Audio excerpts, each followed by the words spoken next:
Jeste li ikad zapitali što bi se dogodilo kada biste pomiješali cimet i ocat?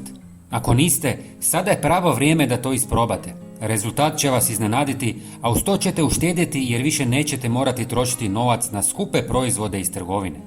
Za početak, potrebno je samljeti cimet u prah. Možete koristiti i onaj koji je već mljeven, no svježe usitnjen cimet ima snažni miris i djelovanje. Prije nego nastavimo, pozivam vas da se pretplatite na kanal kako biste uvijek znali kada objavimo nove korisne savjete. Pretplata je potpuno besplatna. Hvala vam.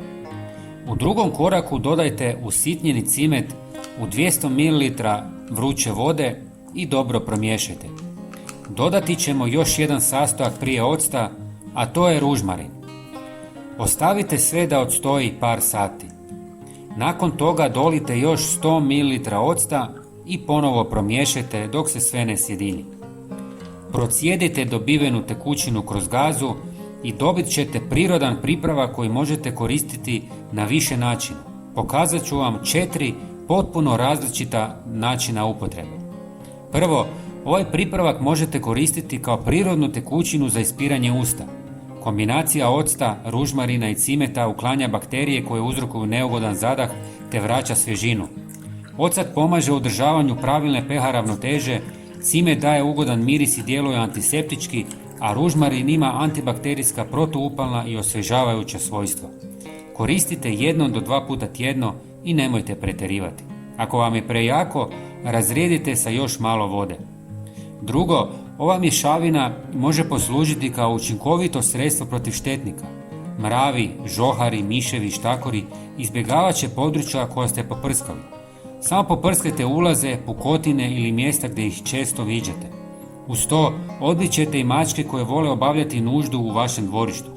Ova otopina ujedno dezinficira sve površine na kojima su boravili glodavci. Treća mogućnost je da koristite kao sredstvo za čišćenje površina. Sigurno i učinkovito čisti stolove, radne ploče pa čak i podove, ostavljajući svjež miris i čistoću bez kemikalija. Posljednja, ali ne manje važna upotreba je kupka za noge. Dodajte nekoliko litara tople vode i malo ove mješavine, pa namačite noge 2 puta tjedno. Ocat i cimet zajedno djeluju protiv gljivica, uklanjaju neugodan miris i potiču cirkulaciju. Osim toga, omekšavaju kožu i smanjuju osjećaj težine u nogama. Ružmarin poboljšava cirkulaciju, opušta mišiće i ublažava neugodne mirise.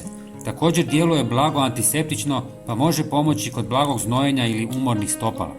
Kao što vidite, ovaj jednostavan pripravak ima nevjerojatno široku primjenu i odličan je način da uštedite novac dok njegujete zdravlje i čistoću doma.